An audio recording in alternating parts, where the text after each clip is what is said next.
तर विषय असा, जग बदलतंय.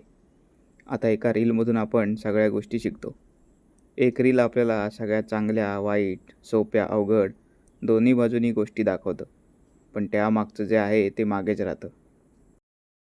जसं की एका बाजूला भरपूर लोकांना आकर्षित करणारं एक ठिकाण, तर दुसऱ्या बाजूला त्याच ठिकाणची असलेली गर्दी आणि कचरा.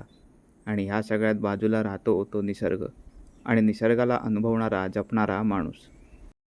निसर्ग आणि शाश्वत पर्यटन अनुभवण्यासाठी कमी आणि दाखवण्यासाठी थोडं जास्तच होतंय. झाडाखाली निवांत बसणं हे फक्त 1 मिनिटाचा व्हिडिओ करण्यापुरतंच मर्यादित झालं आहे आणि शहरात गाव न्यायचं सोडून गावात शहर आणलं जाते. पण आता थोडं थांबूया. मनकुपीमध्ये आणि माझ्या पंचनदी गावात. आंबा, काजू, सुपारीच्या बागांनी नटलेल्या, कौलारू घरं आणि नागमोड्या रस्त्यांनी जोडलेल्या, पुरातन मंदिरांनी सजलेल्या, जैवविविधतेने बहरलेल्या पंचनदी गावात आपण गावचं गावपण जगूया. मी शहरी जीवनाच्या किंवा सोशल मीडियाच्या विरोधात अजिबात नाही. मला फक्त एवढंच वाटतं की सगळ्यांनी एकदा गावचं गावपण जगावं.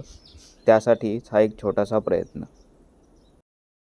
तर चला, लवकरच भेटूया मनकुपी आणि पंचनदीमध्ये आणि अनुभवूया गावाचा एक एक कण.